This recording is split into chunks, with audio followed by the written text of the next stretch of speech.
We are a planning committee. If you expected some sort of debate on policy, we're in the wrong meeting, I'm afraid. It's not our remit, it's not our legal position. This is a meeting in public.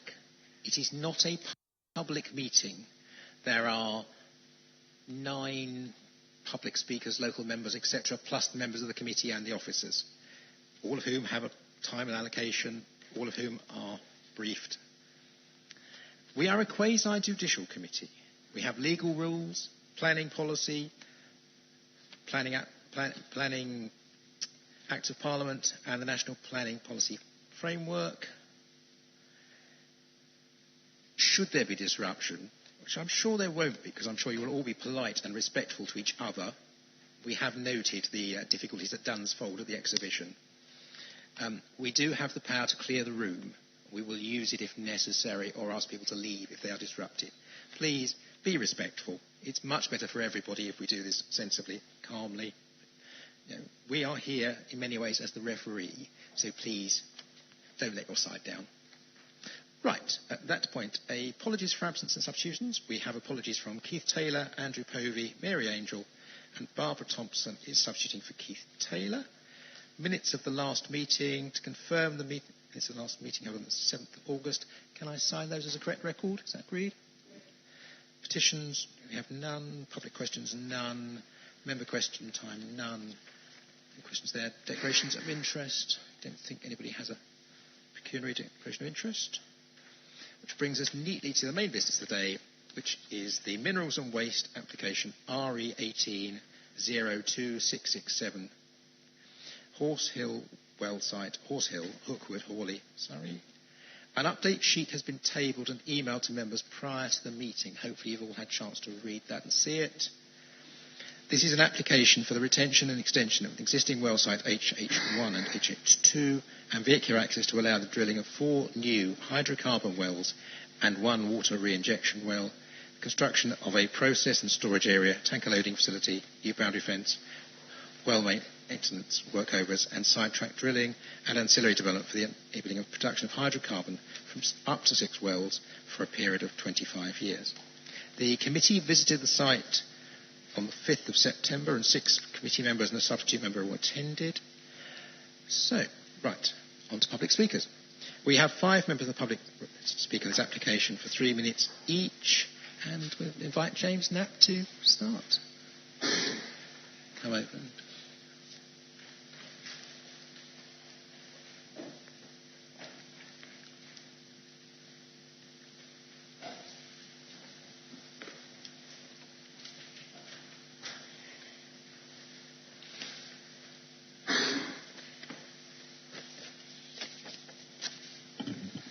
Hello, I'm James Knapp from the Wheeled Action Group, and I live in Surrey. Thank you for letting me speak. We've benefited from a wealth of academic interest in the unusual swarm of earthquakes just 3 kilometres from the applicant's well, which is drilled through a fault. The swarm started while well preparation work was underway at Horse Hill. Seismologists have plotted the epicentres between Newdigate and Charlwood, but that's the limit of their expertise. They cannot tell us why the earthquakes or how the earthquakes occur.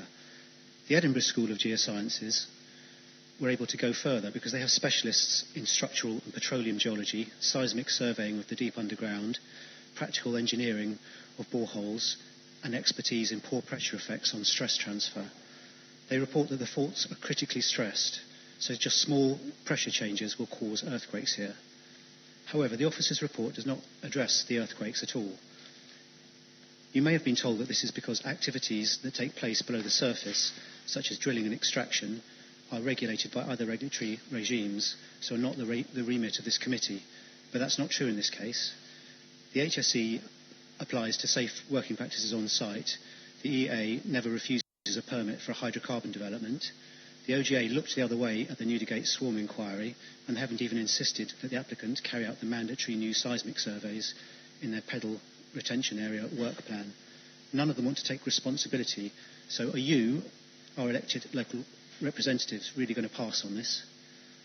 Because that would be to trivialise the experience of the Newdigate resident who knocked her head when an earthquake threw her out of bed, or the lady up a ladder gardening when the wall she was next to fell over, luckily away from her, or the 3 neighbours who shared a £600,000 bill to reinstate their gardens after a 50-metre landslide.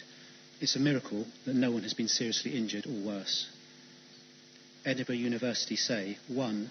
We infer that activities on the Horse Hill site at the surface are causing earthquakes. 2. If oil well activity continues, and especially if more drilling occurs, then earthquakes will continue. 3. There is no reliable method to predict the location, timing or energy of the next earthquake.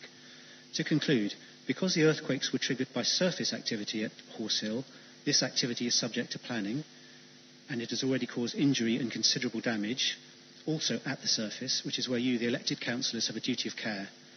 As these earthquakes are caused by surface activity, you also have regulatory responsibility. The application should be refused in its entirety. Thank you. Thank you. We now have Julian Everett on behalf of Vicky Ellicott.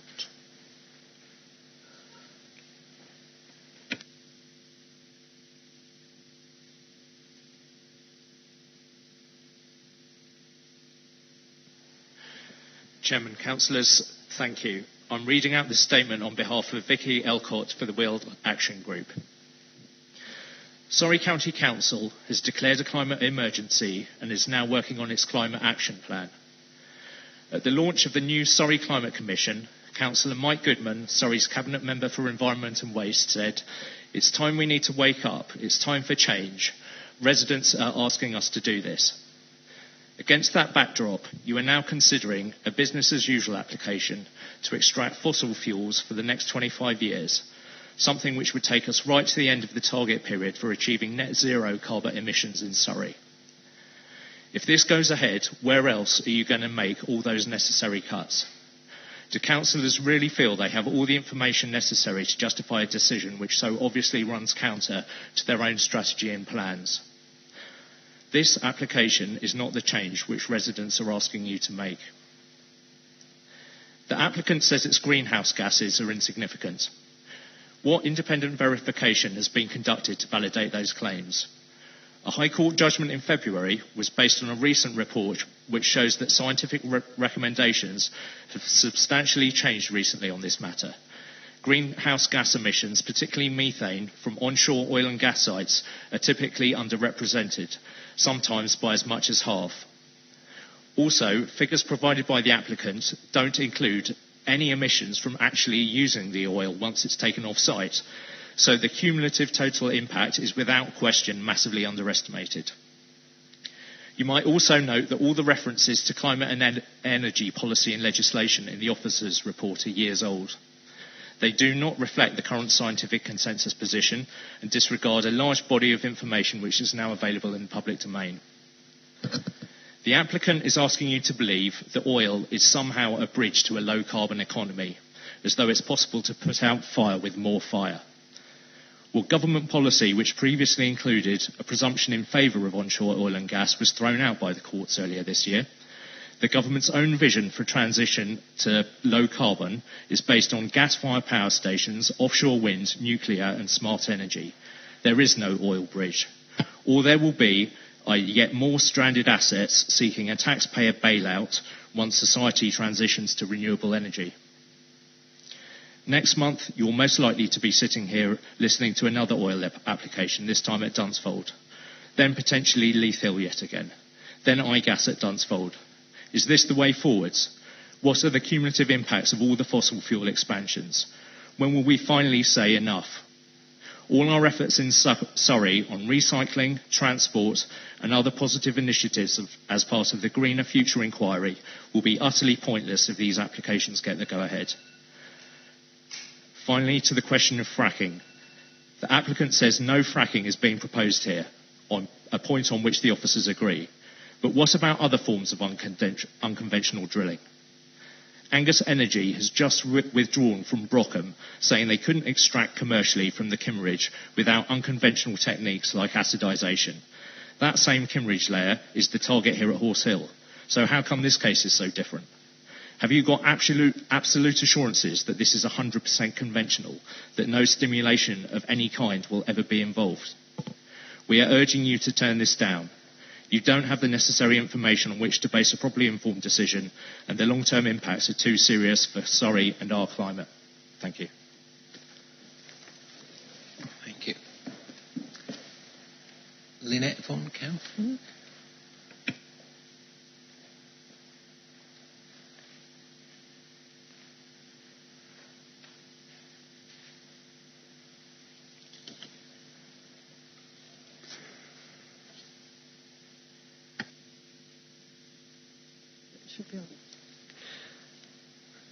I am a Newdigate resident living close to the epicentres of the earthquakes.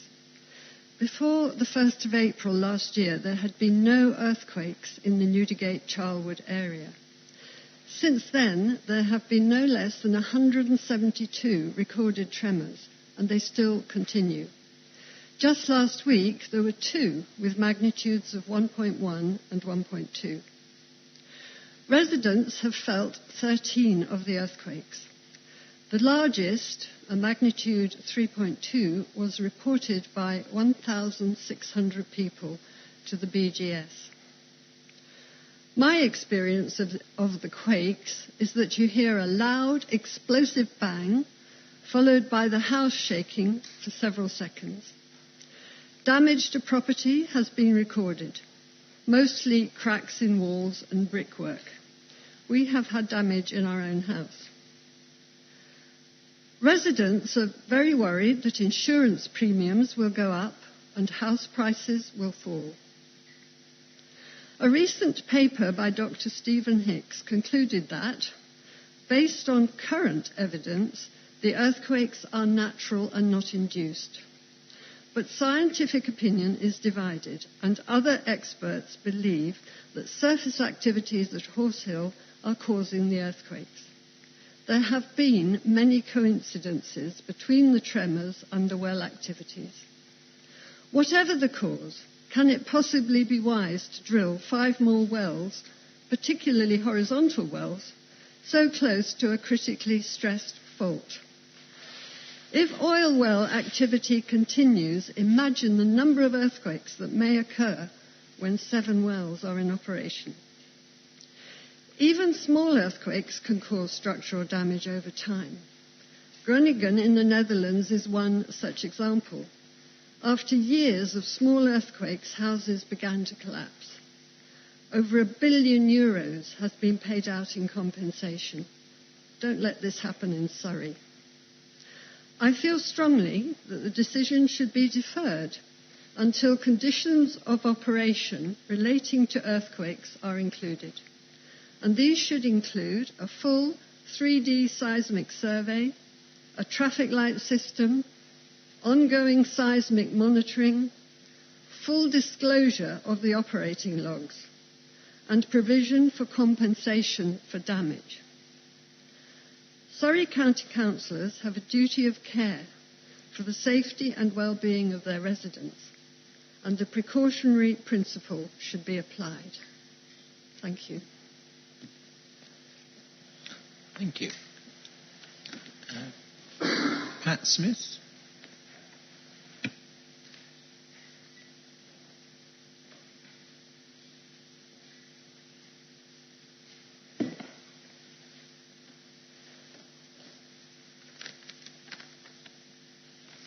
Hello, everybody. I'm Pat Smith. I've lived in Dorking for 48 years, and in recent years I've become increasingly concerned about the planned extraction of fossil fuels in the Weald and its impact on the climate. I'm opposing this proposal in its entirety and have written at length to you twice. I'm here to make a submission mainly about the conditions if it were to go ahead. I sincerely hope it won't. I was involved in helping monitor the oil operation at Brockham and liaising with Surrey County Council over the operator's failures there. Adequately monitoring activities that take place hundreds of metres underground is never easy, and much has been made of gold standard monitoring based on trust in the integrity of the operator. Sadly, this trust proved misplaced at times in Brockham. I have concerns about the reliability of the operator here, personal concerns, and would urge the committee to insist on detailed and precise conditions which provide a greater level of mitigation and scrutiny if this has to go ahead. At present, the conditions do not address the main areas of risk and public concern. There's also the question of how far previous conditions have been met by the operator. Questions have been raised about carbon emissions, especially emissions of methane, a potent greenhouse gas. A pre-commencement condition should be in place requiring 6 months of monitoring so that you, as the regulators, have some baseline measure on which to base your assessment of impacts. As any carbon emissions will be weighed in your net zero calculations for Surrey, this is an important first step.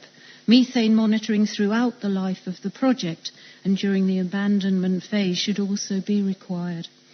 Because of the 5-year carbon budget set out by the government in law, this proposal cannot be granted for 25 years. There are legal requirements for downward pressure on carbon, and we also have to consider Surrey's own net zero goal. There should be a break clause every 5 years, and the activity ended if emissions bust the budget. The water reinjection well is a huge risk factor in an area of unstable geology, as the previous speaker has said. It should be taken out of the planning application and an alternative solution for water disposal identified. It's well known that returning wastewater to different strata, as is proposed here, considerably increases the risk of earthquakes. This must be given serious consideration. Finally, there is no condition for community engagement. Ironically, if this were a fracking project, the community would have to be genuinely engaged under the industry's community engagement charter. The company's track record is poor on this, and the proposal is for a long period of time with many risks that have been identified to you. Affected communities cannot be denied a voice. Like all the objectors who come here today, I lead a busy life and have many other things to do. People have taken time off work, had to make childcare arrangements and so on to be here. We're doing it because we are deeply worried about the implications of this application. We value the importance of having a voice, and even more important, having a voice that is heard. As our elected representatives, we count on you to listen to our points and oppose this application. Thank you. Thank you. And Chris Lowe.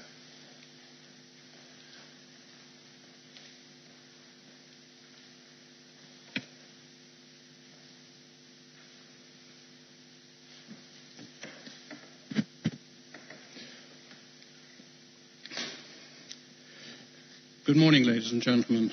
I am Christopher Lowe. I live within 800 yards of the site, and I've lived in the area all my life.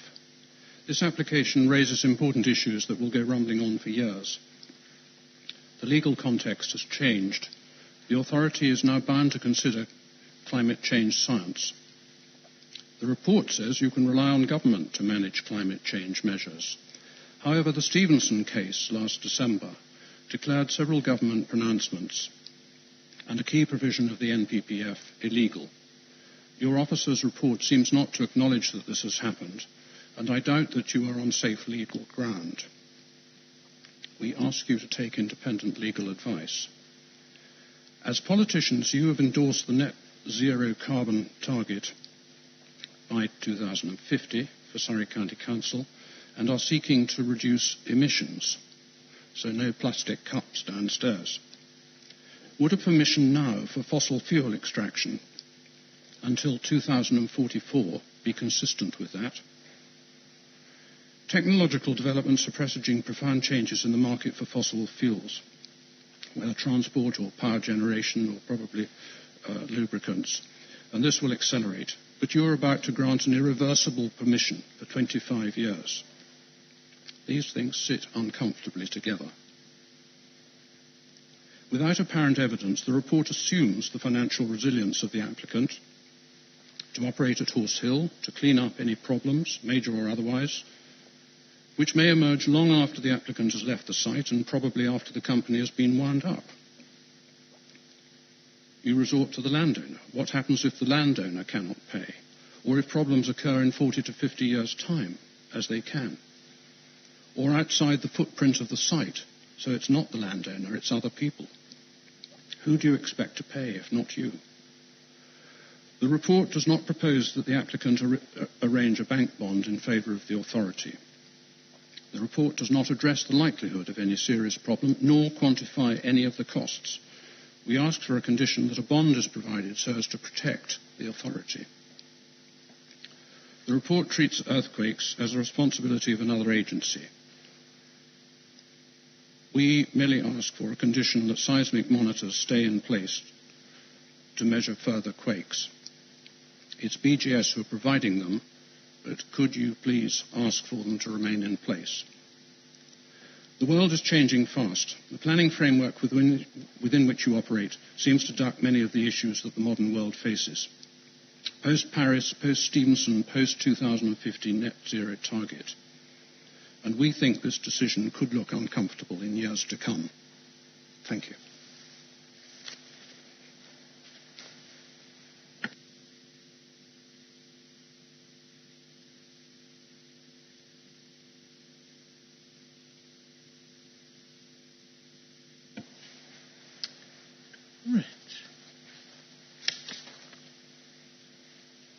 Right, now invite the applicants, Stephen Sanderson, Matt Cartwright, and their agent Nigel Moore.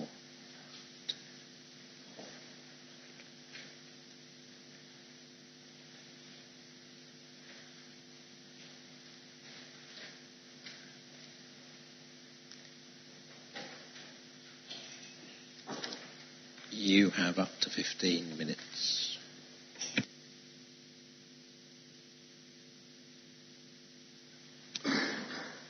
Good morning, Mr. Chair, Mr. Vice Chair, and members of the Planning Committee. My name is Nigel Moore, and I'm responsible for planning compliance at the Horse Hill well site. I'd like to thank Council officers for their report, which accurately records the proposal and then asks the two key questions central to good planning. Is this the right site, and is this the right design? With regards to siting, officers find the proposal represents the best viable option. And with regard to design, having systematically assessed all the likely effects, officers find the proposal to be in complete compliance with Surrey's mineral plan. The planning policies of Reigate and Banstead Core Strategy and the local plan are relevant, and the report considers them all, including policy CS10, Sustainable Development, and officers find the proposal to be in complete compliance. The proposal engages the full force of our national planning presumption in favour of sustainable development.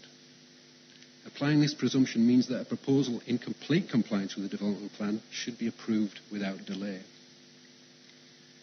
There are other material considerations in this case, of which three are notable.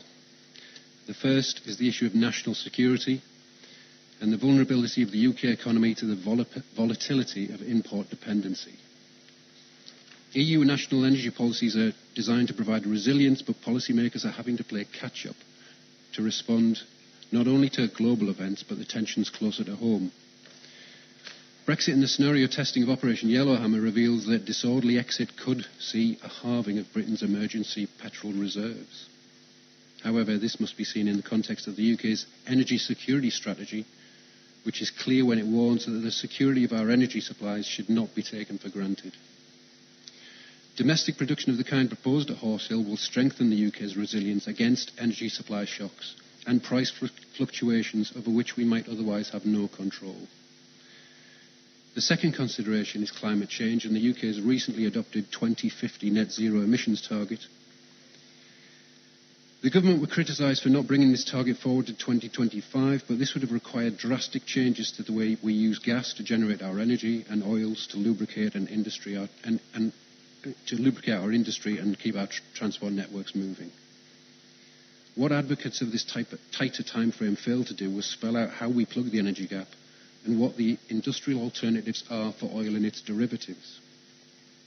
Government policy quite sensibly pegs net zero to 2050 so we can find the solutions to these gaps.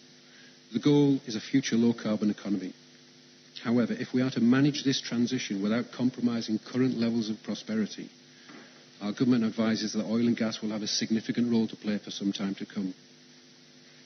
And the third consideration is public feedback.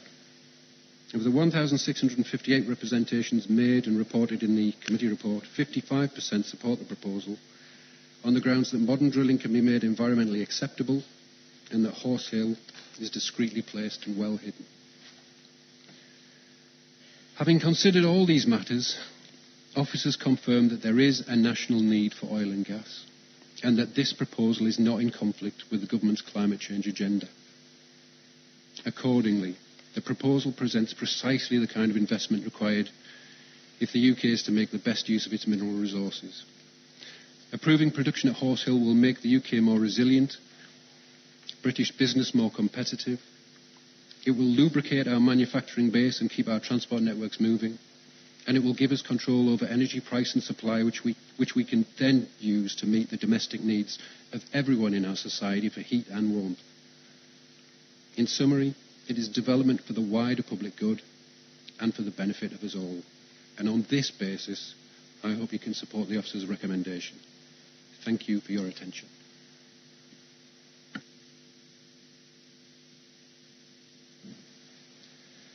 Thank you, Chair, Vice Chair and members of the Planning and Regulatory Committee. My name is Matt Cartwright. I'm the Commercial Director of UK Oil and Gas plc.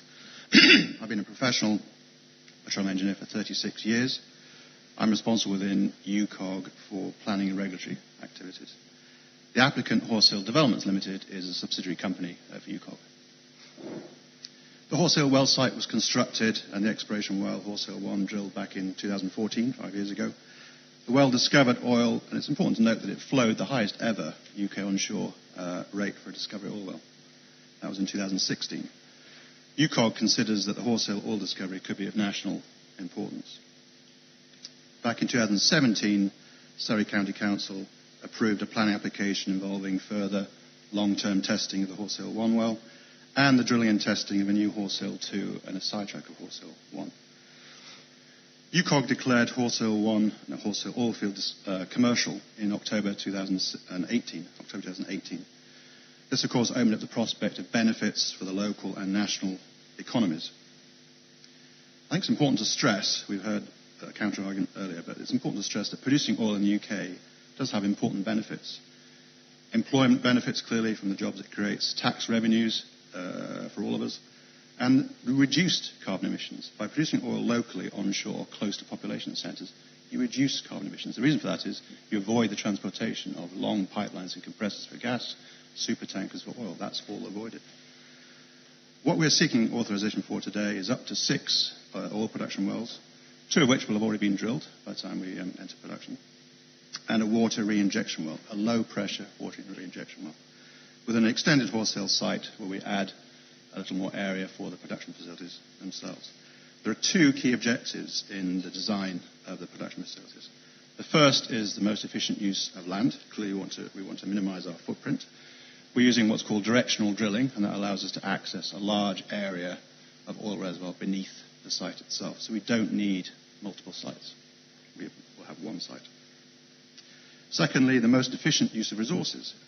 So oil, clearly we tanker to the nearest refinery. It can be sent anywhere around the world. But the gas that comes with oil production will be converted to electricity. We're not flaring gas. We're going to convert it to electricity. We're going to tie into the national grid. And that gas and that electricity will be exported. Water that we produce will be returned deep underground. That's not a problem. That reduces the use of HGVs in the area. The water we produce goes back underground, again at low pressure. Any rainwater in the area we collect by regulation, and it will also go down into the low-pressure water injection well. In short, the proposed arrangement of the site for production is the most sustainable form of development in planning terms. From day one on Horse Hill back in 2014, we facilitated the work of your own Surrey County Council compliance officers. There have been regular visits, and those visits have confirmed that the site is built and operated in accordance with the approved planning approvals and the planning conditions. We have a similar constructive relationship with the Environment Agency, with the Oil and Gas Authority, and with the Health and Safety Executive. There are 4 regulators for onshore oil and gas. Councillors can be assured that these non-planning regulatory regimes will continue to operate efficiently and effectively, and the site will be run in a responsible manner in the same way it has in the past. The construction and drilling work we need to convert the site for production we will ensure will be performed and the new facilities installed to the highest standards and will be properly maintained throughout their life. We'll minimise the duration of drilling and will employ the same mitigation measures for environment and ecology that we've employed to date over the last 5 years, and will deliver high standards of environmental and ecological protection.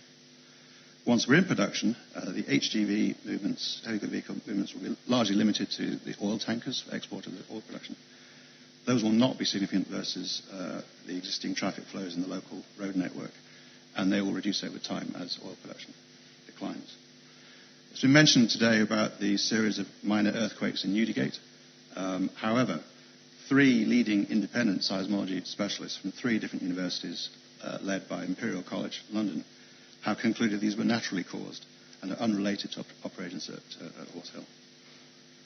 We thank your officers for their report. We find it thorough and well balanced, as has been mentioned earlier. We hope you can support its positive recommendation. Thank you very much.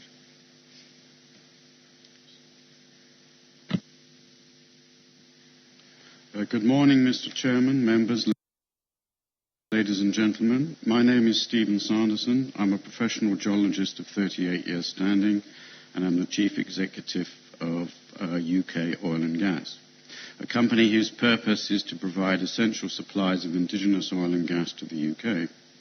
As a locally based company employing many Weald area residents, myself included, we have demonstrated throughout our operations that we are as committed to contributing to and safeguarding our local environment as any of our detractors.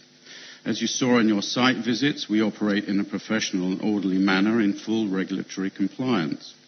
As a direct result of this approach, our application has no statutory objections. Indeed, the Environment Agency clearly state they have no concerns with our plans or its impact upon groundwater. This underscores the company's good conduct and responsible approach to its business. Our engagement with the local community has accelerated over recent years following our success. My team and I have explained our operations and practices to hundreds of local residents, elected representatives, the media and investors, hopefully dispelling the unsubstantiated myths and the general scaremongering promulgated by a small but vocal minority. In short, we strive to be good neighbours, to be open and transparent and at the forefront of industry best practices and environmental safeguards. As Nigel has already stated, 55% of the public response to SCC was in support of this application, which reflects well upon our approach.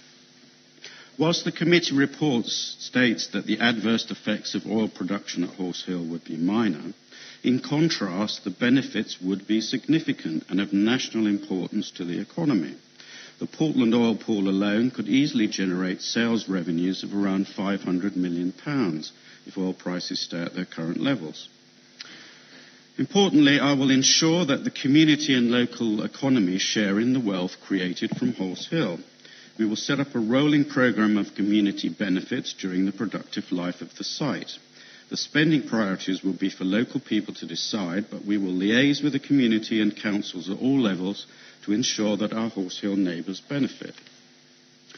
In June, the UK became the first major economy to adopt a net zero 2050 greenhouse gas emissions target, a bold and sensible move.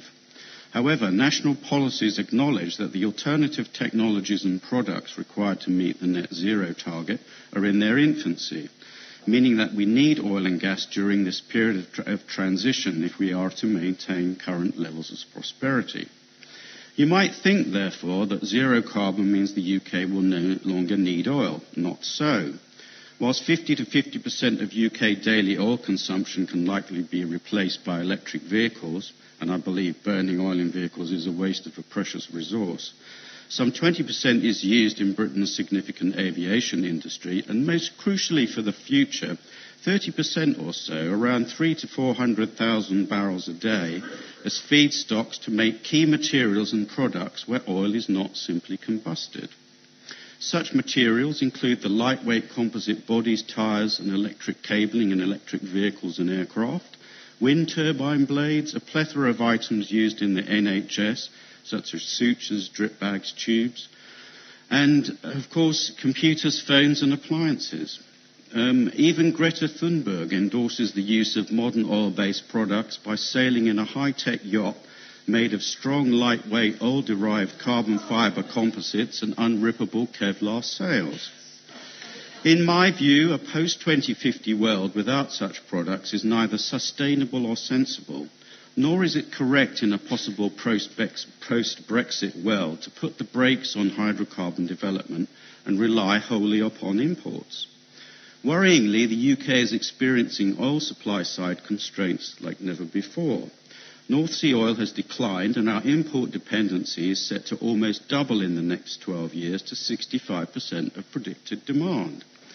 This will expose the UK to the volatility of geopolitical tensions as recently played out between the US, the UK and Iran in the Straits of Hormuz. This should be a serious concern. If we do nothing to address our import dependency, then the UK might well have to brace itself for unplanned oil and energy interruptions. Put simply, the harm generated by unpredictable supply-side shocks is significant and adverse. So how does Horse Hill and onshore oil and indigenous oil fit into this picture? Domestic production allows the UK to secure the supplies of oil and its derivatives that drive our industry and transport networks. Control of supply means we can control prices to help address fuel poverty and ensure our manufacturing base remains competitive. Domestic production has a lower carbon footprint than imports due to significantly smaller transport energy requirements. Domestic production today is worth 3% of the UK's GDP and sustains 300,000 jobs. Without it, the UK would have had to have imported 17 billion pounds of oil, which would have increased the UK's balance of trade deficit by almost 50% in 2016. Domestic production will provide an essential energy transition as low-carbon and renewable technologies mature from the drawing board into mainstream use. One final but unique benefit of Horse Hill is that it forms part of a regionally extensive and continuous oil accumulation within the Weald. So what we learn at Horse Hill will inform the exploration of tomorrow and drive innovation in this highly productive sector, generate further highly skilled jobs and high-value supply chain within the county. In summary, Horse Hill presents a unique opportunity to generate wealth for the local and national economy. Such benefits justify the great weight bestowed on them by national planning policy, and Horse Hill represents a sensible and sustainable development which is clearly in the general public interest. I thank you very much for your attention. Thank you.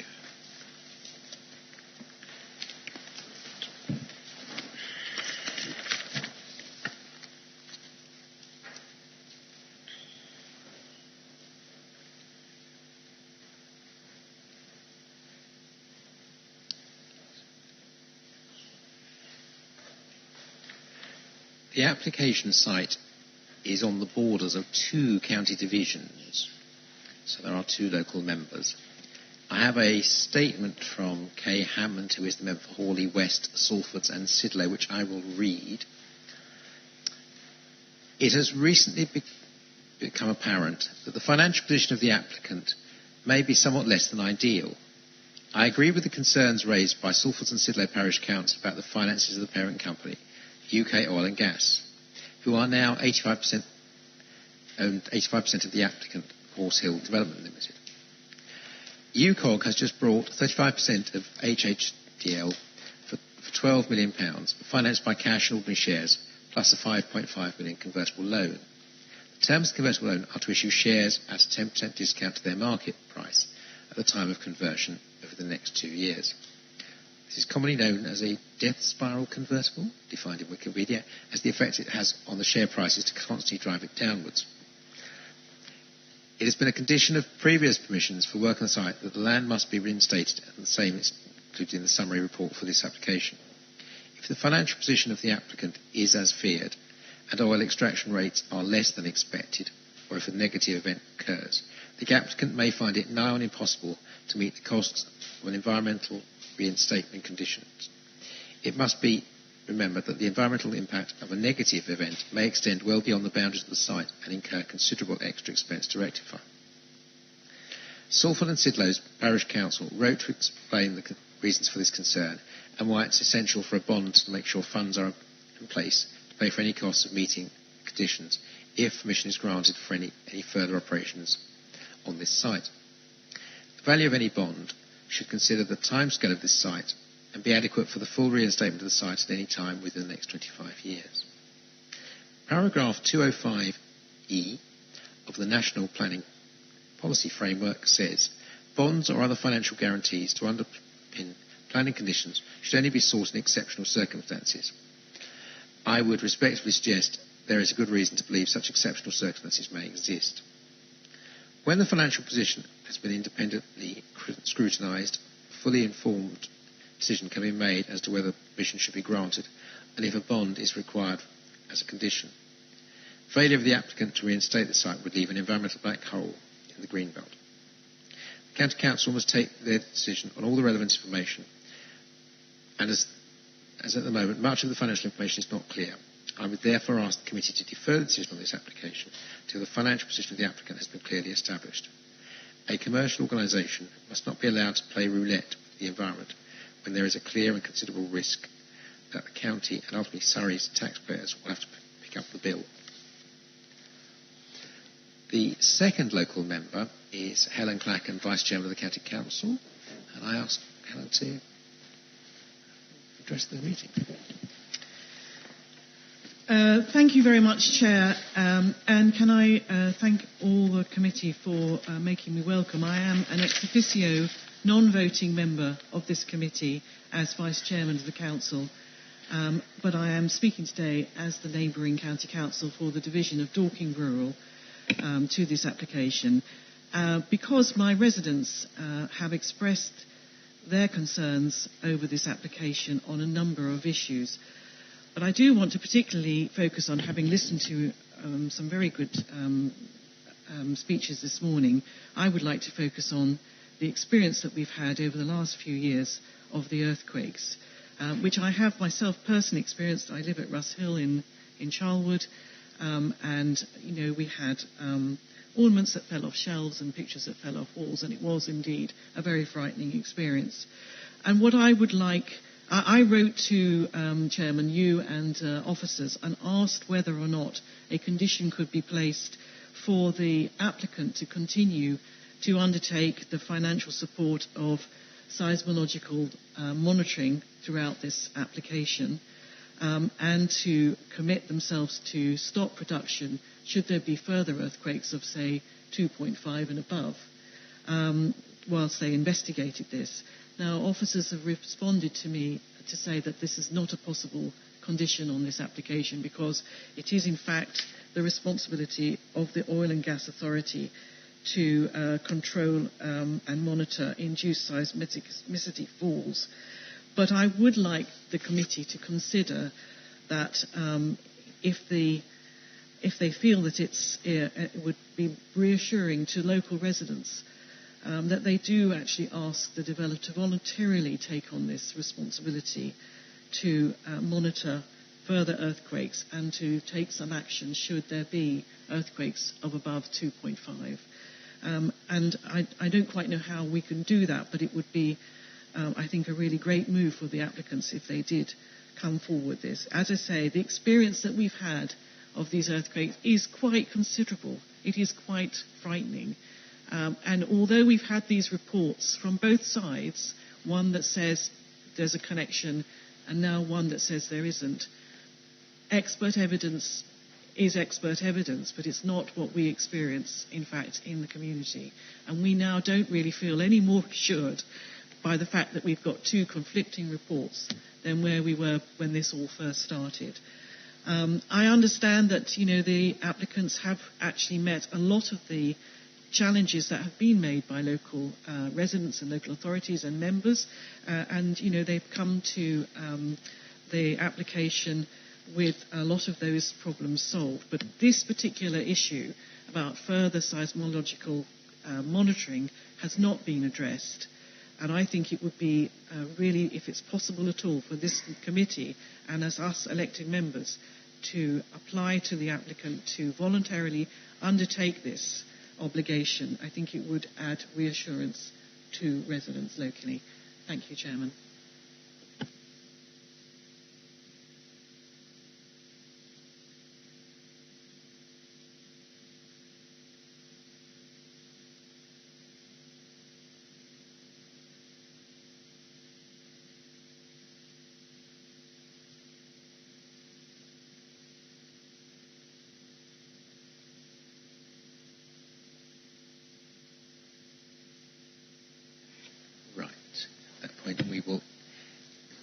Catherine Evans to introduce the report, and we will move forward from there.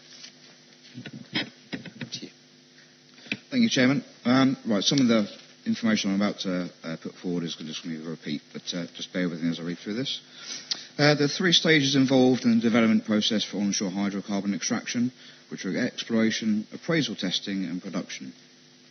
You have before you a planning application made by Horse Hill Developments Limited for the production stage at Horse Hill well site. Planning permission was first granted at land off Horse Hill in January 2012 for the drilling of one exploratory borehole, HH1. The HH1 well was originally drilled in October 2014, and the well discovered oil accumulations in the Portland sandstone and the Kimmeridge limestone members. The well site is currently operating under the appraisal stage of onshore hydrocarbons, which was granted planning permission by Surrey County Council in October 2017 for a temporary 3-year period. This planning permission was implemented in June 2018 and allows for further drilling, including drilling a second borehole, HH2.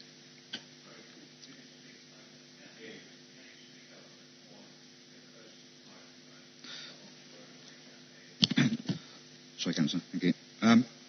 The closest residential properties to the well site are situated approximately 370 metres to the east, 410 metres south-east and 350 metres north. The access road and site access are in closer proximity to residential properties, with the nearest property situated 50 metres from the site access, and other properties to the south-east are within 250 metres of the access. A public right-of-way, footpath 414, is situated on the southern boundary of the site, along the northern end of a field that's situated south of the access track and well site. The field complex to the south of the footpath is used for horse paddocks and the Le Monde Equestrian Centre. The operator and applicant now seeks planning permission to retain the existing well site and access, enabling the production of hydrocarbons from the Portland sandstones and Kimmeridge limestones for a period of 25 years, of which 20 years will be for production. This application proposes further development involving the drilling of 4 new hydrocarbon wells and 1 water re-injection well, the construction of a process and storage area and tanker loading area which is to the east of the existing well pad, new boundary fencing, well maintenance, workover and sidetrack drilling, and ancillary development to go with that, to enable the production of hydrocarbons from 6 wells at the existing well site. The planning application has been accompanied by an environmental statement. As an overview of the development is spread across 5 phases. The applicant states that a planning consent for a period of up to 25 years is being sought to allow sufficient time for construction activities in phase 1, the drilling activities of phase 2, 20 years of production within phase 3, followed by decommissioning and restoration of the site in phases 4 and 5 respectively. The development will involve drilling and workover operations, during which the site would be operational 24 hours a day. Lighting on the well pad will be required to fulfil health and safety regulations. However, there will be no HGV movements to or from the site outside normal operating hours, which is to be 0800 to 18:30 Monday to Friday and 0900 to 1300 on a Saturday. The applicant proposes the tallest structure required on site during the development will be a 37-metre high drilling rig, which will be mobilised to and from the site as required. The top section of the rig would be visible from some viewpoints. The drill rig will also require some lighting. The drilling operations would be the most noise-generating activity undertaken on the site. When the site is in production, produced oil will be brought to the surface using a variety of pumps on the well pad, which will then be directed to the processing and storage area by way of above-ground pipes. Processed oil will be transferred from the storage tanks to road tanker to then be exported from the site. Tanker movements will take place during normal daytime hours, operating hours, as I've just mentioned. Once the production operations have been completed, the wellheads will be plugged and site cleared, then restored to its former uses, comprising a mix of agriculture, grassland and woodland.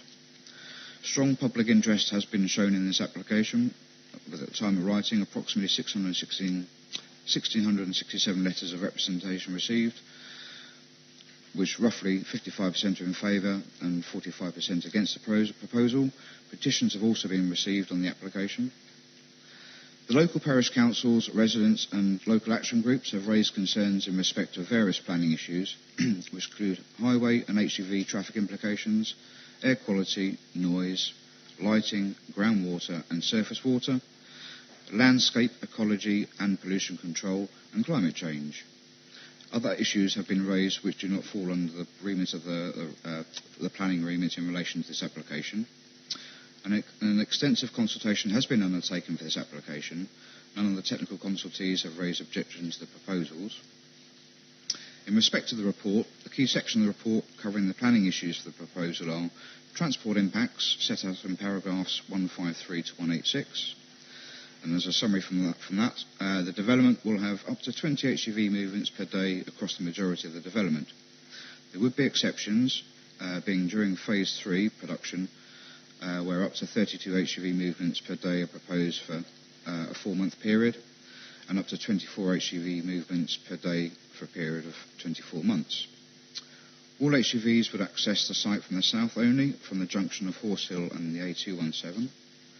The County Highway Authority raises no objection to the proposal on highway grounds, subject to recommended conditions which include requirements for approval of an updated transport and traffic management plan, limits on the maximum number of HGV movements, limited to maximum 20 per day with the 2 exception periods, and limiting the direction of travel for site-generated HGVs to and from the south of the site only. Amenity and environmental impacts from the development are set out in paragraphs 187 to 386 of the report. The key impacts are visual impact, noise, site lighting, groundwater and surface water pollution, air pollution and ecology. The technical consultees have not raised objection to these issues and, where necessary, recommended conditions to ensure adequate protection to the amenity. In terms of the green belt, paragraphs 404 to 417, the application site is within the metropolitan green belt. Mineral development is one form of development that is not inappropriate development in the green belt, provided it preserves openness and can be well restored to after uses, which are uses consistent with green belt objectives. In this case, the site will be restored to a mix of agricultural grassland and woodland, and officers consider, in respect of the green belt, planning permission could be granted subject to controls secured by condition for protecting the amenity. As a note to members should note that planning is one element in the development process for hydrocarbons. The oil and gas industry is heavily regulated and requires a range of licences, permits, consents, which include those from the Oil and Gas Authority, the Environment Agency, the Health and Safety Executive, and ourselves as the Mineral Planning Authority. In relation to the government's planning policy and decision making, national planning policy contained in the NPPF and associated guidance requires local planning authorities to focus on whether the proposed development itself is an acceptable use of the land, rather than the control of processes or emissions themselves, where these are subject to approval under separate pollution control regimes. Planning decisions are required to assume that these regimes will operate effectively. In light of the above, I refer members to the update sheet and the updated final paragraph of the officer's conclusion, which is paragraph number 434.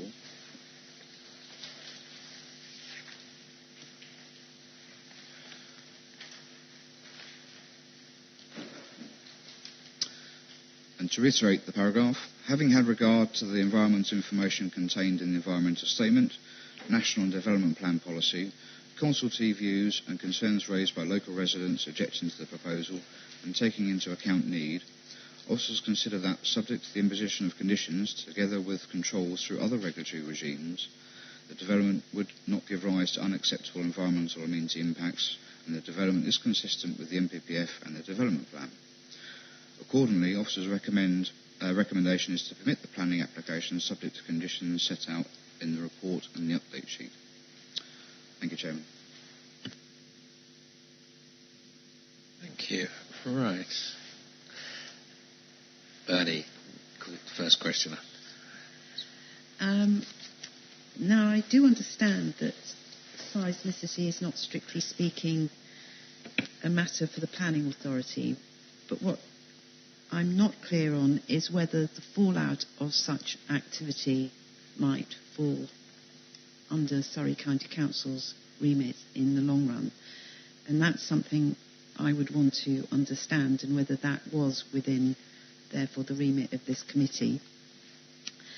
I am, as a result, not reassured that there are two different opinions on seismic activity.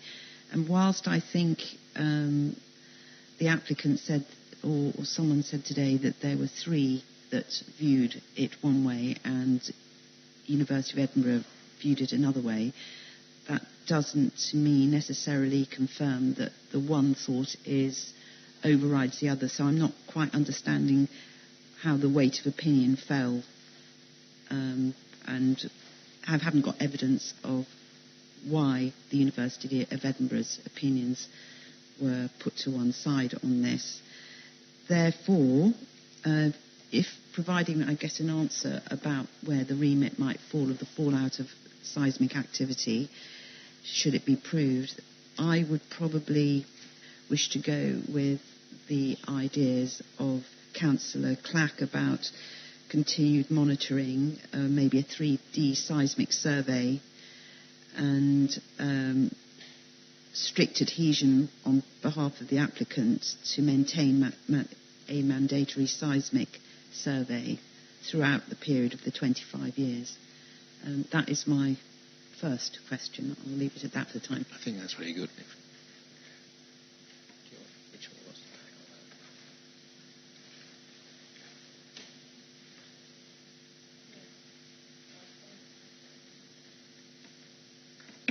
In terms of where the responsibility lies, the planning practice guidance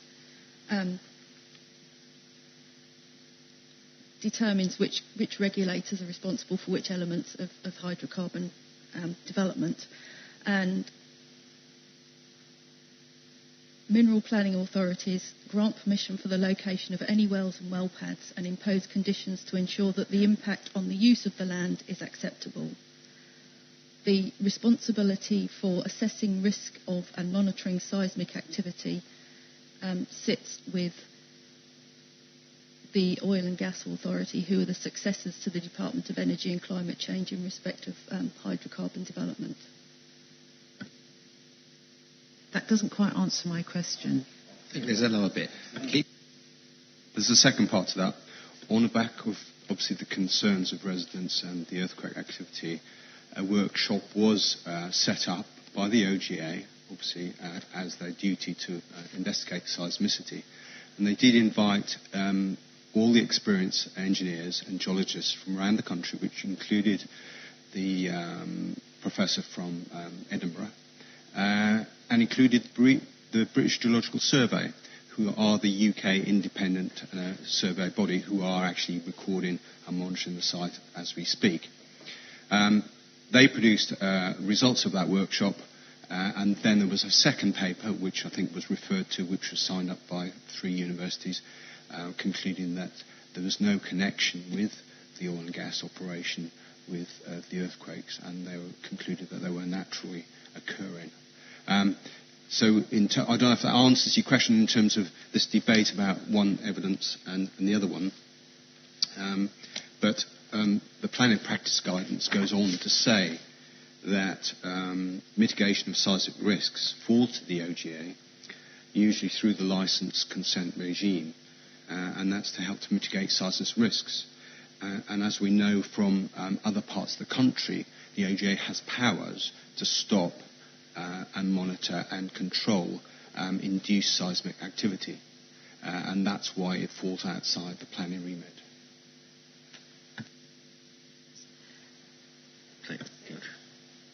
Notwithstanding, do we have powers to put conditions on about the monitoring?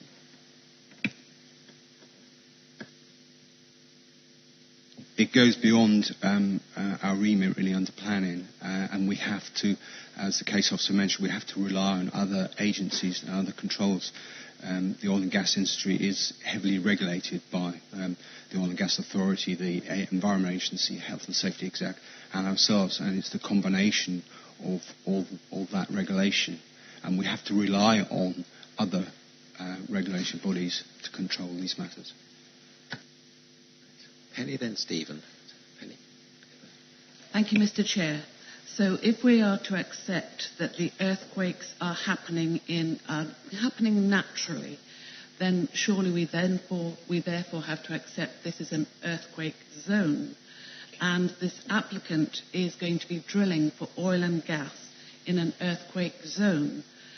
He has said that those who oppose the development are scaremongering. If he is confident that they are scaremongering and that it's perfectly safe to drill in an earthquake zone, then could we not put a condition of a very large bond for any damage now and into the future?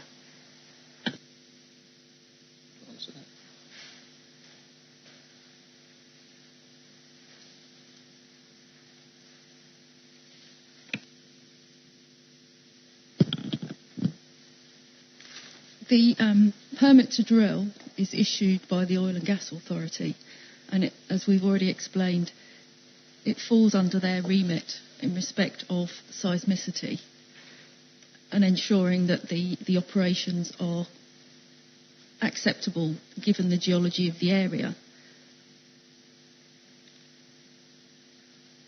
There'd be a production consent and development programme approvals, and the financial capacity and viability is also considered by the Oil and Gas Authority. If this is nothing to do with the oil operation, it would be entirely unreasonable to ask for a bond from the operator on that basis. Stephen, to you. Thank you, Chairman. 3 questions. First of all, just on the information that's been presented to us, can we be clear on whether there has been any comment at all from Reigate and Banstead Council? It seems very odd that they've chosen not to comment. I say that because it was indicated in the information that's provided that Mull Valley Council simply said no objection. In reality, of course, Mull Valley didn't simply say no objection. They indicated a series of concerns that they wanted the committee to consider. And that included the impact on the capacity of the local road network, environmental impacts in terms of noise, air quality and pollution, and potential impacts on surrounding residents and communities, which effectively is the earthquake issue. And I think none of that was recorded in the information that was provided, and that's why I'm concerned about whether we've received anything from Reigate or not. 2 other questions, Chairman. I think we need to face the climate emergency issue, which clearly has been of huge concern to many of our residents. And there is an indication in the information that we've provided, particularly with regard to information from residents with regard to the Stevenson case, that local authorities should actually take into account environmental issues and not simply accept government requirements.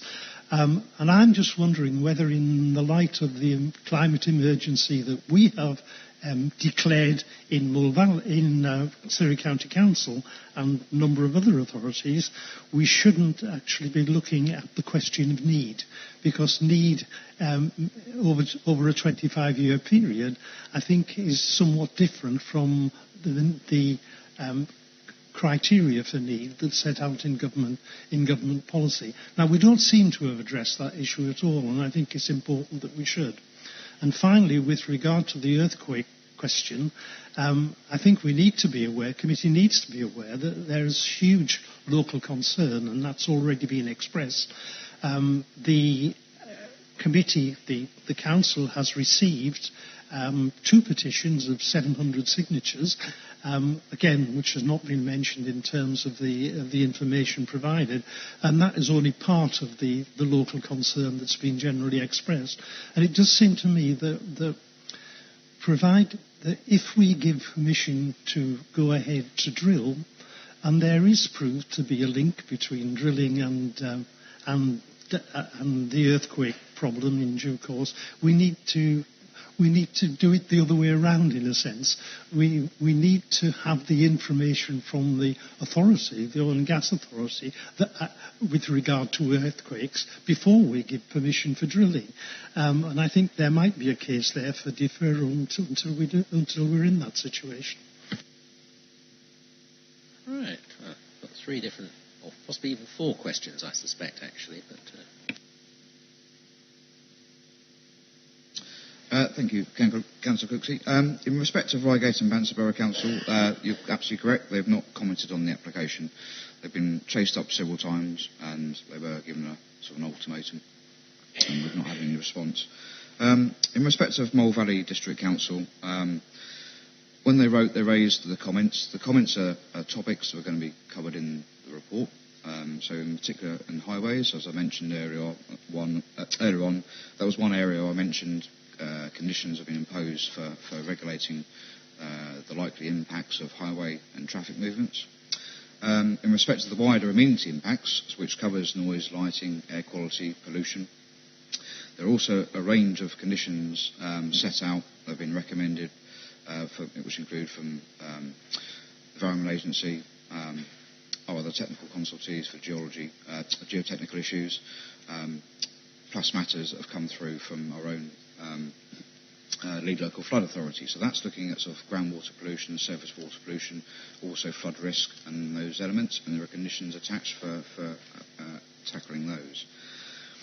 Do you want to do that? Yes. Yeah.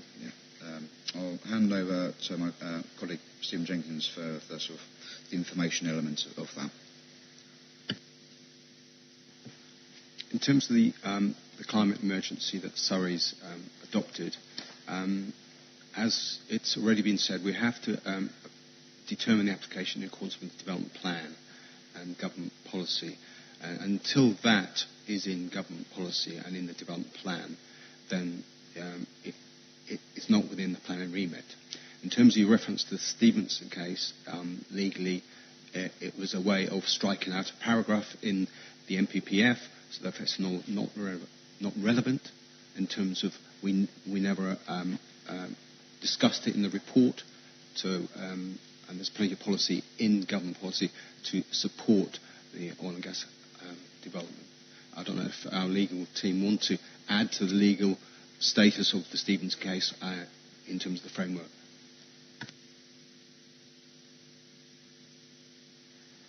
Mr. Chairman, we are able to give some commentary on that. I think there has been some misunderstanding as to the impact of Mr. Justice Dove's decision in Stevenson.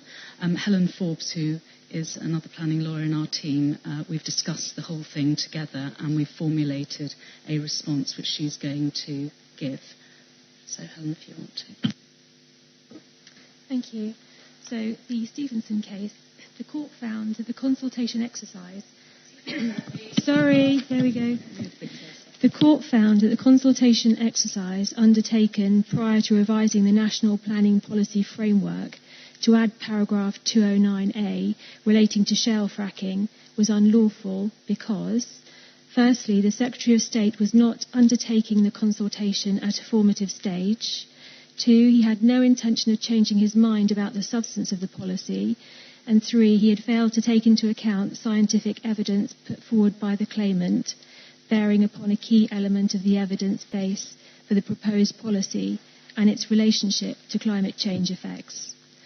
The paragraph had provided mineral planning authorities should recognise the benefits of onshore oil and gas development, including unconventional hydrocarbons, for the security of energy supplies and supporting the transition to a low-carbon economy, and put in place policies to facilitate their exploration and extraction. That paragraph was subsequently quashed. The rest of the revised NPPF remains in place, including paragraph 209 relating to oil, gas and coal exploration and extraction. A written ministerial statement made to the Commons and the Lords in May 2019 confirms, for the avoidance of doubt, the remainder of National Planning Policy Framework policies, and in particular Chapter 17 on facilitating the sustainable use of minerals, remains unchanged and extant. For the purposes of the NPPF, hydrocarbon development, including unconventional oil and gas, are considered to be a mineral resource. Specific policy on the planning considerations associated with their development is set out at paragraphs 203 to 205 and the remainder of 209 of the National Planning Policy Framework. In particular, paragraph 204A of the NPPF states that planning policies should provide for the extraction of mineral resources of local and national importance, with paragraph 205 stating that when determining planning applications, great weight should be given to the benefits of mineral extraction, including to the economy. In addition, the written ministerial statements of September 2015 on shale gas and oil policy and the 17th of May 2018 on planning and energy policy also remain unchanged and extant. The written ministerial statements sit alongside the National Planning Policy Framework. Planning practice guidance is also unaffected by the ruling. And finally, this suite of policies and guidance remain material considerations in both plan making and decision taking for hydrocarbon development, and they should be afforded appropriate weighting as determined by the decision maker.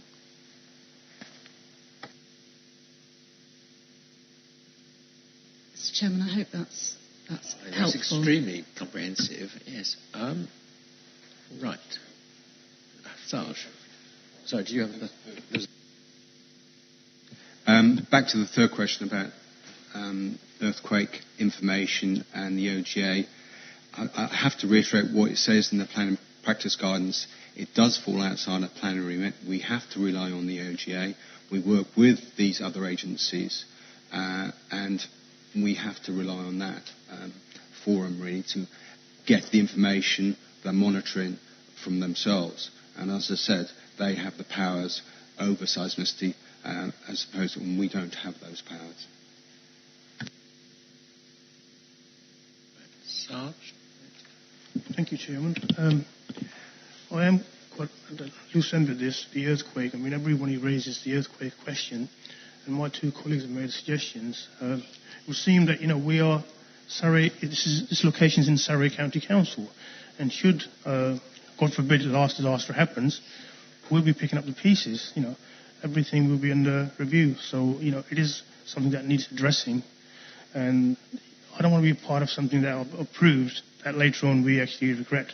So I would like some assurances that there will be some measures for the earthquake.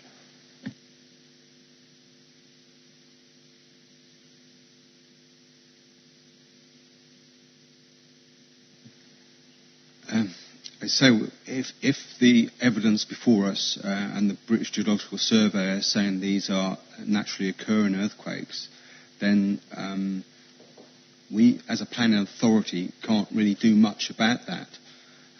We have to rely, as I said, on the Oil and Gas Authority to continue monitor sites such as this, and that interaction with these other bodies will help in terms of the long-term monitoring and put in practice any measures needed or necessary if such events occur, or if they are proved to be induced by the activity. But as of date, they haven't been proved to be induced by oil and gas development. Bernie? Can I just have this absolutely clear? They aren't saying that it's caused by the exploration, and they are saying categorically it's naturally occurring. They are saying, they're not saying it's, they are actually saying it's naturally occurring. If you look on the British Geological Survey website, they produce a list of recent tremors or earthquakes, one for induced and one for naturally occurring. And the Newdigate examples are all in the naturally occurring. And because there are now 5 sensors down there, they are picking up a lot of movements. If we have 5 sensors around the majority of the UK, our sites, we'd pick up a lot more movements of faults.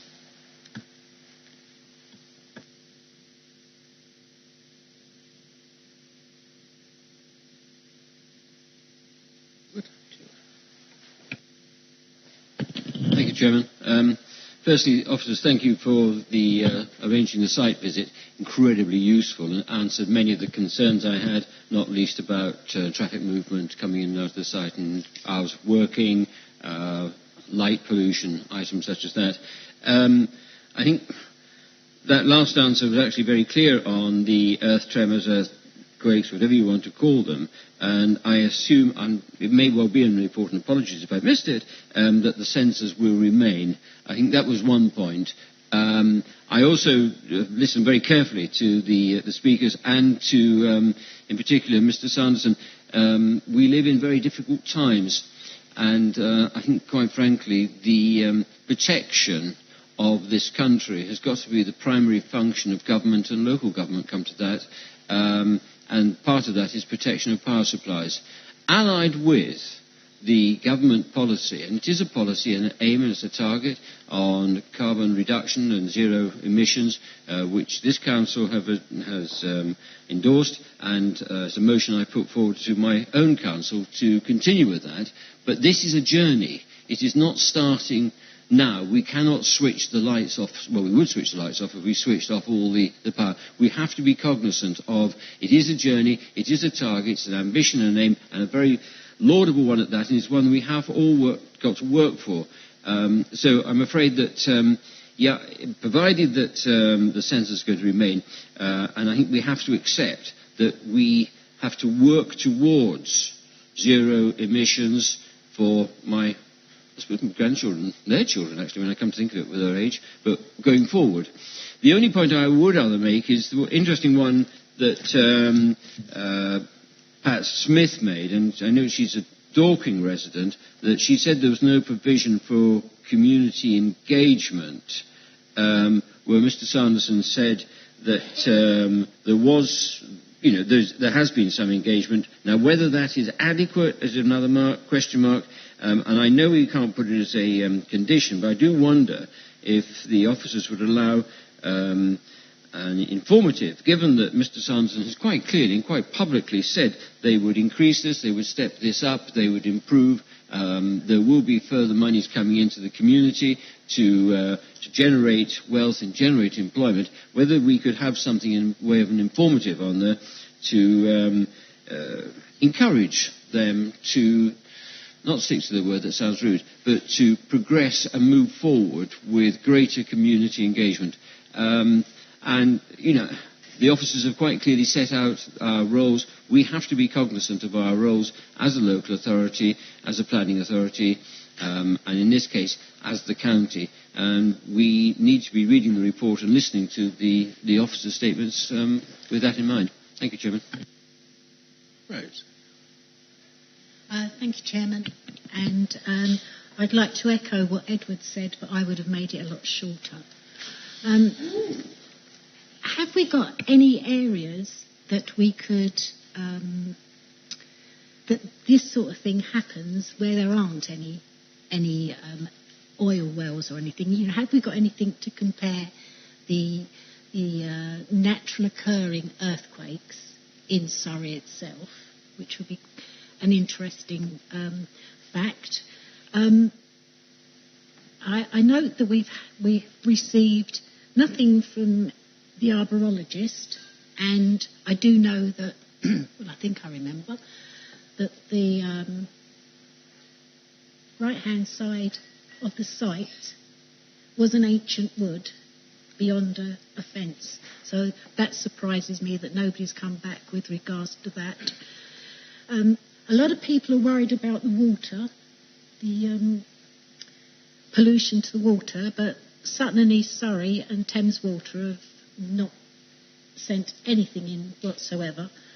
And also I'm surprised that Surrey County Council Emergency Planning haven't sent anything in. So if I could have some answers to those, I'd be grateful. Thank you. Thank you, Councillor. In respect of the woodland and the tree side of things, that's a matter that falls to ecology. The application site has already been constructed and been subject to robust arboricultural and ecological assessments when it was first constructed as a well site. They're proposing a small element of tree works for this, and our county ecologist has assessed that. Also, the county landscape consultant has taken the view as well. We've got recommended conditions for protecting ecology. The woodland itself has been described as not likely to be of any sort of harmful impact from the previous assessments, and that's been carried forward to this one. So the proposed level of tree works are fine, subject to any surveys from an ecology point of view.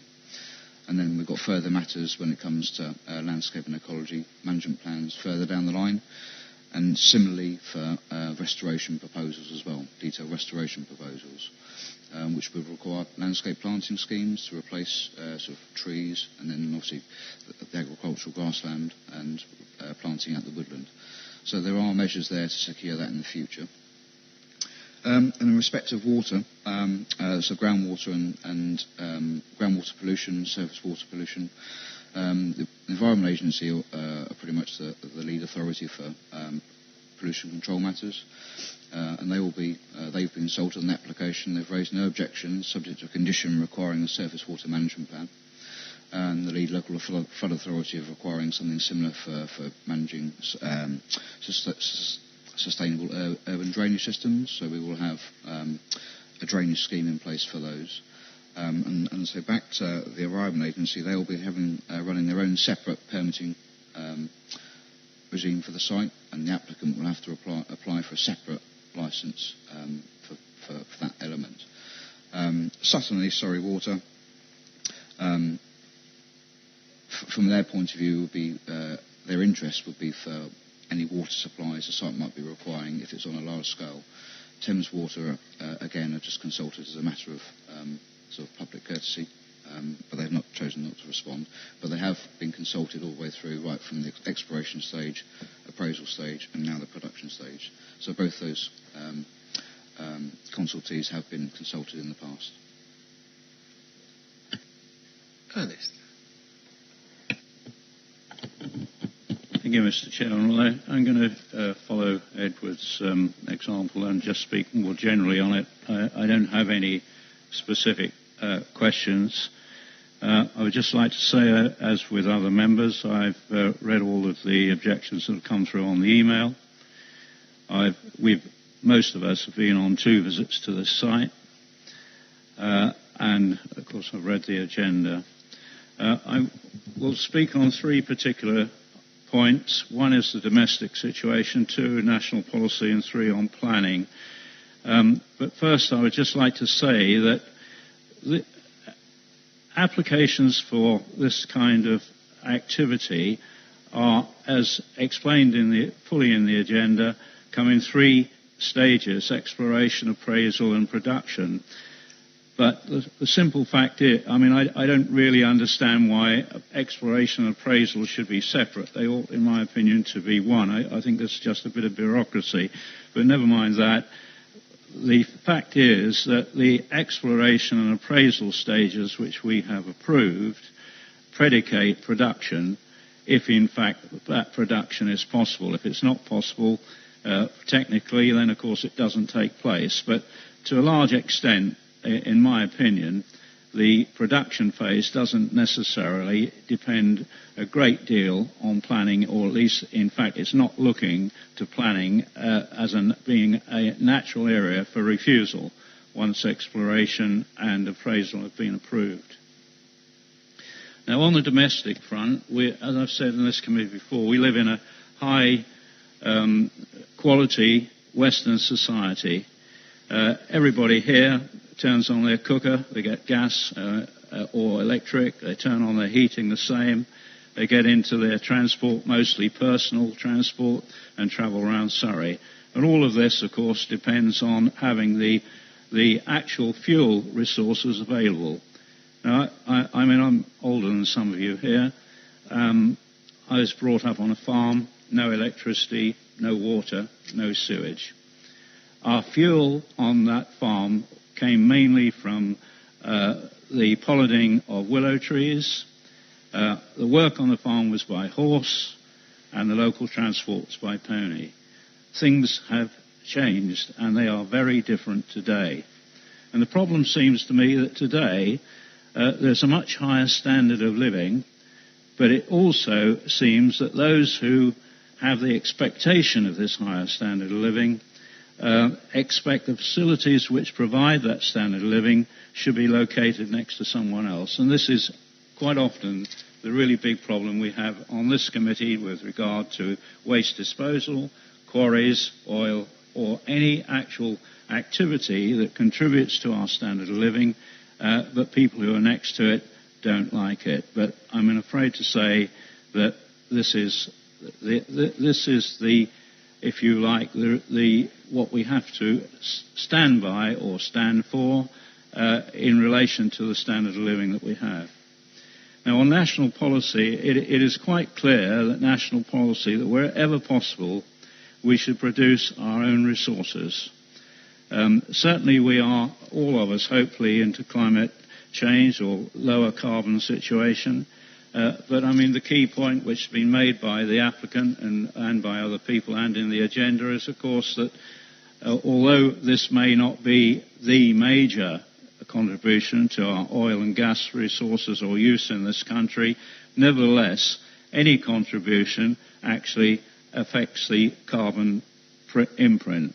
And if, in fact, the resources are produced locally, clearly we have less carbon imprint than those coming right away from the Far East, many days by tanker, consuming huge amounts of fuel themselves and pushing a lot of carbon dioxide into the air.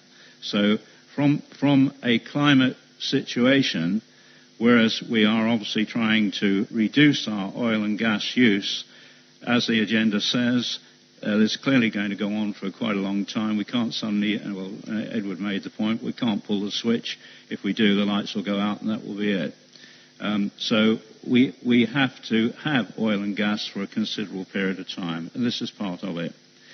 And then on planning, which I have long experience, I've been on the planning committee in this council now for 13 years, and I was on the Borough Planning Council for planning for something like 30 years. And I have to say that on planning, we have to be very careful that we stay within the remit of planning.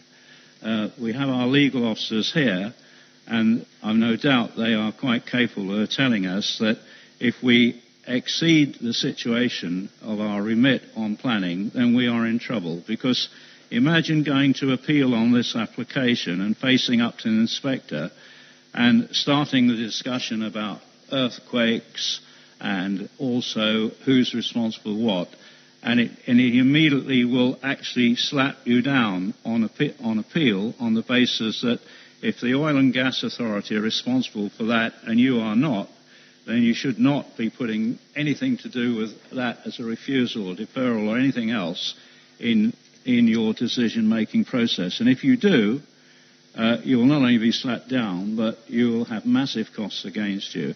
So my point really is it's very easy to talk about the extraneous matters to do with an application like this, but you have to actually, if you're on this planning committee, you have to stick by the rules and conventions, even if, as quite clearly, they may be unpopular with the local population.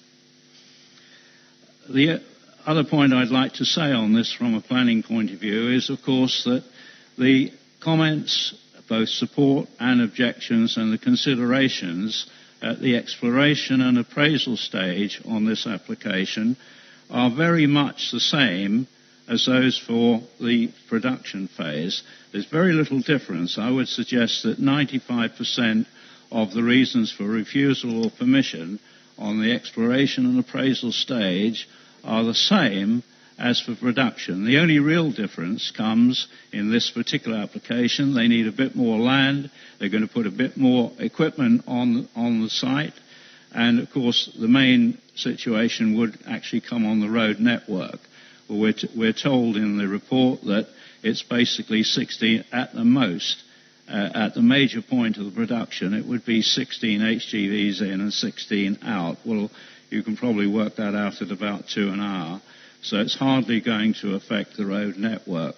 Other times there'll be a burst of activity, and then, of course, as explained to us on the site visit, once the initial surge of production has happened, the chances of there being no more than 4 or 5 HGVs a day to take the oil out would be most likely the position. Therefore, as far as I'm concerned, I'm going to vote, obviously, in favour of this application, as I do not see any particular reasons that we could put down for deferral, for bond, or for anything else. I take Edward's point again, but in fact, as far as I was concerned, it was demonstrated quite well by the managing director who spoke about the involvement of the public in this, which of course is very important. But he did say that arrangements are being made for financial benefits to the local people, and to continue to consult them. And I think this, of course, again, on controversial applications we get, has often always been a big problem. We do find that applicants come here without actually making proper provision for the concerns and the explanations to and so on of the local population. It seems to me that these concerns are already being met, but I would certainly support the view that was put forward by Edward, that we should add an informative to the effect that the applicant must, or should rather, because we can't make it a must, that the applicant should be careful to consult and deal properly with the local population. Thank you, Mr. Chairman. Thank you. Penny? Thank you very much, Mr. Chair. As Councillor Mallet said, things change, and they will go on doing so. And as Mr. Lowe said, this could look to be an uncomfortable decision in 5 years, in years to come. We're giving permission to drill for oil and gas for 25 years. 25 years. Is there no way we can put in a condition for a break to re-evaluate this every 5 years?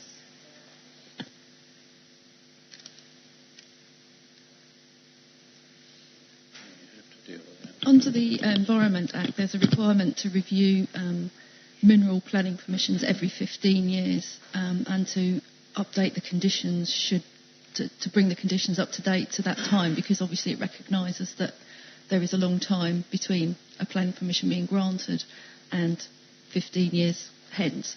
So that will happen automatically on this site anyway.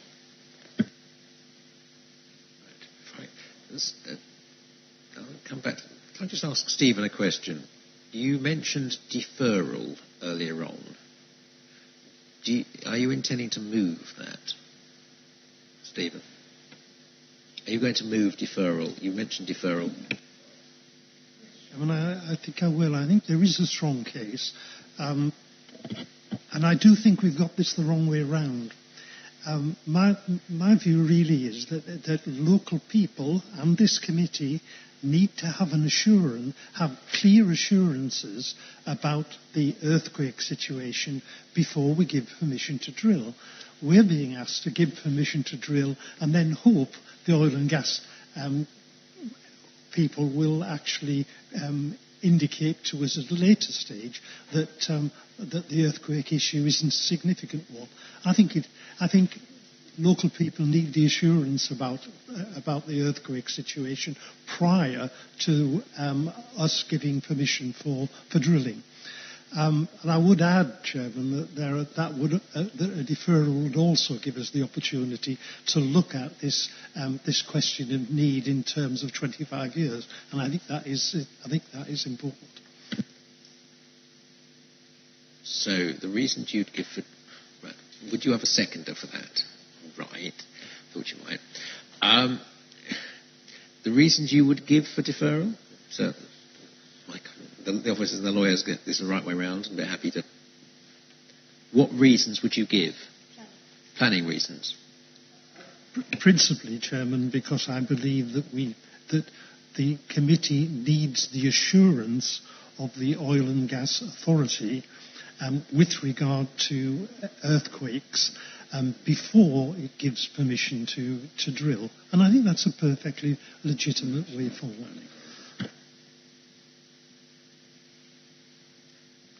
Strictly speaking, we don't give permission to drill. The consent to drill is quite clearly given by the OGA. We are being asked, is the location of the wells and well pads and the use of the land acceptable? I think before we provide planning permission as required.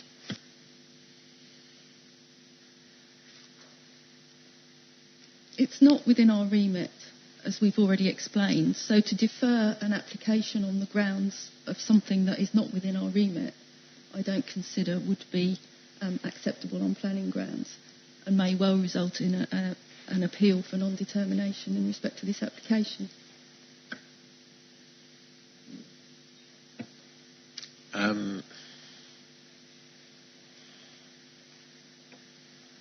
I'm tempted to put that to the vote, just to see where we're at. Yeah, Bernie, do you want to? I'm getting this clear in my mind as I'm speaking, actually. So, you wanted a deferral for us to get assurances from the other bodies who've made their judgments on this. And to a certain extent, I can see where if we're not sure about those decisions, it makes the basis on which it's come to us questionable. Is that what you're saying? In which case, I understand that. Because I have to say, I can't, without having something in front of me that has the explanation from the British Geological Survey as to why they have this absolutely surefire understanding that it was natural causes. I mean, just going back to that, is the reason for the 172 seismic activities being figured in this because that's when the sensors went down and they've been monitoring that since? Ergo, they have that opinion. If they had put the sensors down 5 years before, would they also have 172? Or is it that nobody felt anything prior to that, and after a certain point they did? In which case, I think our committee would probably like to have a meeting with those oil and gas people and those other bodies to say, how did you come to this conclusion?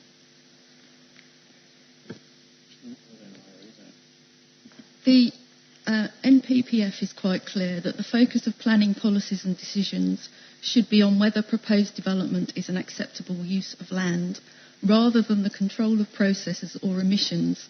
Planning decisions should assume that these regimes will operate effectively. We are therefore being told that we should assume that the Oil and Gas Authority, the Environment Agency and the Health and Safety Executive will do their jobs in respect of this site. And we have to assume that they will. I'm going to, I think probably the clearest way forward is actually for Stephen to move. If you've moved deferral, and Penny has seconded that, Mr. Chairman. I mean, I like to say this is a very dangerous move, and it's somewhat, it kind of allies with the normal route, which I'm afraid that Mr. Cooksey often takes, which is to try to kind of cause some kind of confusion in the situation that needs to be satisfied somewhere else. This is very dangerous. If, in fact, we were to go down this route, the applicant can go to appeal, as rightly said by the officer, can take it straight to appeal on non-determination. It will be out of our hands completely. None of the conditions which you have got on the paper would apply. An inspector would then deal with the whole thing outside of any authority of Surrey County Council, and whatever conditions he thought was reasonable would in fact go on. We lose control if this were ever to be done, quite apart from the fact that the applicant would be in their right to actually ask for substantial damages, substantial costs, on the grounds that we're exceeding our remit. And really, we should not be persuaded by a member of this committee who actually uses this kind of distraction-type process to upset what actually is the real and legal position and responsibility of this committee. I'm very disturbed. I mean, you shouldn't really, I don't want to give you any instructions, Mr. Chairman, but you should not allow this kind of thing. You should rule this out. Helen, do you have anything you... Thank you so much, Chair, for letting me come back. There is real anxiety that the censors that Ed Hawkins was saying would stay in place won't stay in place. So they're not funded by the developer. They're funded by the university, I believe. So they will go. What I've asked for, and I understand the position of this committee, and I have read the papers, and I can see that a lot of work has gone to reassure residents. But what I've asked for is there a way that this committee can ask the applicant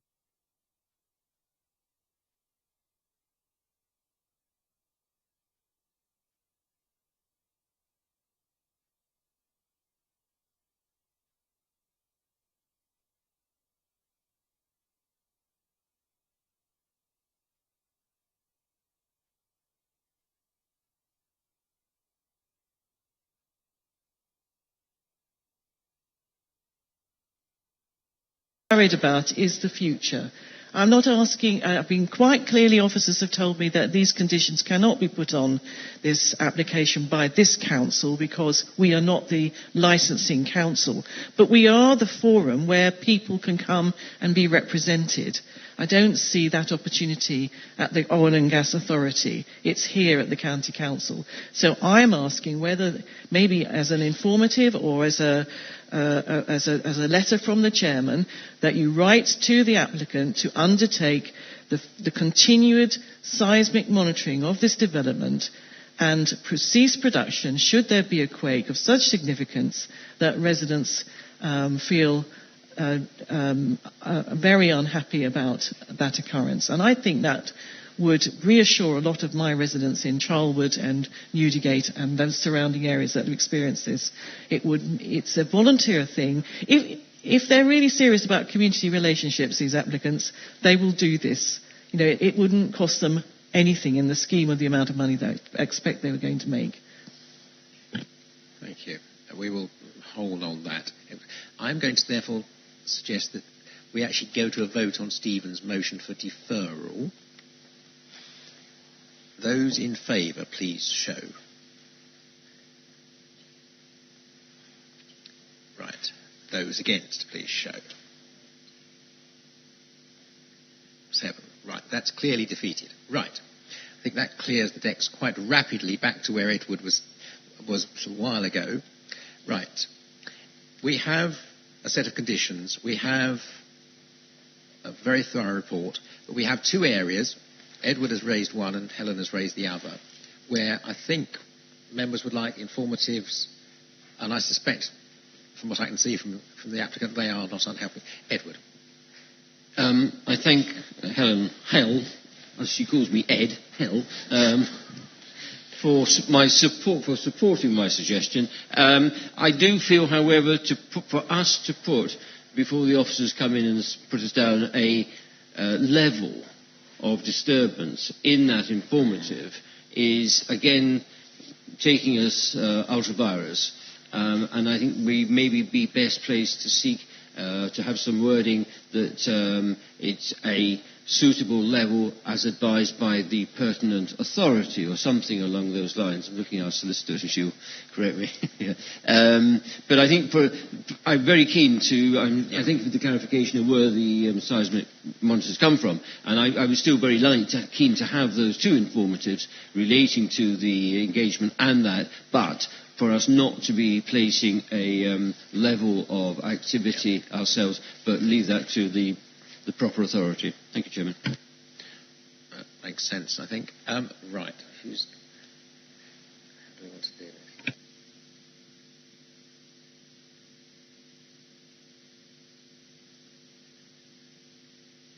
The officers say they can construct something suitable and legally binding which will match that.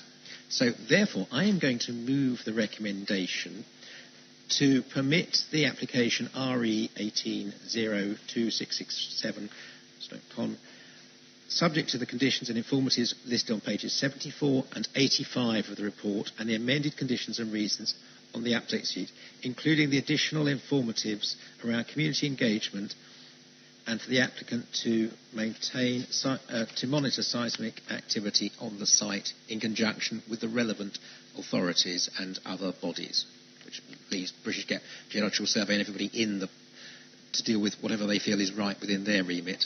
Does that make sense? I think that's rough drafting. So it's a partnership effort in both bits. Does that match everybody's feelings? What should be there? We can refine that. Right. On that basis, I am therefore moving the recommendation. Those in favour, please show.